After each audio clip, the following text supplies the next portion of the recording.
మహిళలను కోటీశ్వరులను చేయడమే కాంగ్రెస్ ప్రభుత్వ లక్ష్యమన్నారు కంటోన్మెంట్ ఎమ్మెల్యే శ్రీ గణేష్.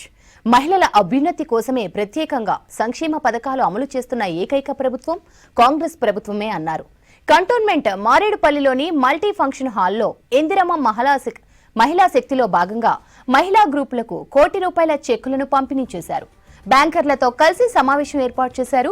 మహిళా సంఘాల గ్రూపులకు బ్యాంకులు రుణాలు ఇచ్చే విధానం గురించి తెలియజేశారు.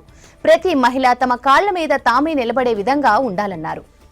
ఎన్నెన్ని పథకాలు ఉంది, ఆ పథకాలు వీళ్ళు ఇంప్లిమెంట్ చేయాలైనా, వీళ్ళు బిజినెస్ చేయాలైనా వారికి ఏమేమి అవసరాలు ఉంటాయని పూర్తి స్థాయిలో తెలిపడం జరిగింది. ఇంకా రానున్న రోజులు కూడా వీళ్ళ అవసరాలు ఏముంది తెలుసుకోరని, ప్రతి ఒక్క అవసరాలు తీర్చే విధంగా ముందుకు సాగుతానని.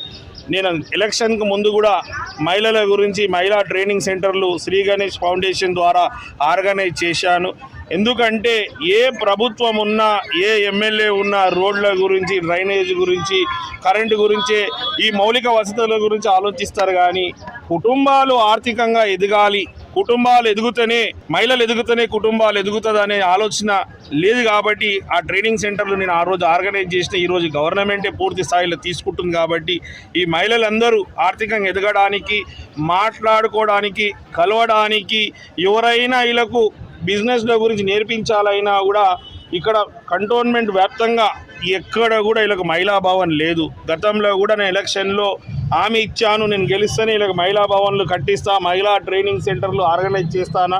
ఈరోజు అందులో భాగంగానే మన వార్డు 6లో ఉన్న బస్తీలో ఒక 400 గజాలు ఉంది, కాంటా బస్తీలో. ఆ 400 గజాల్లో కూడా మహిళా భవన్ కట్టిస్తాను. ఇదే కాకుండా ఒకటి పెద్ద మహిళా భవన్తో పాటు 2-3 మహిళా భవన్ కంటోన్మెంట్ వ్యాప్తంగా కట్టి, బస్తీలలో కూడా కింద ఉన్న ఏదైతే కమ్యూనిటీ హాల్ ఉందో దానిపైన కూడా మహిళలకు మీటింగ్లకు, ట్రైనింగ్ల గురించి కూడా కట్టియాలని మొన్ననే గౌరవ ముఖ్యమంత్రి గారికి కూడా స్పెషల్ ఫండ్స్ కింద ఇది శాంక్షన్ చేయాలని కోరడం జరిగింది. వారు కూడా సంబంధిత అధికారులకు ఆదేశాలు ఇచ్చారు.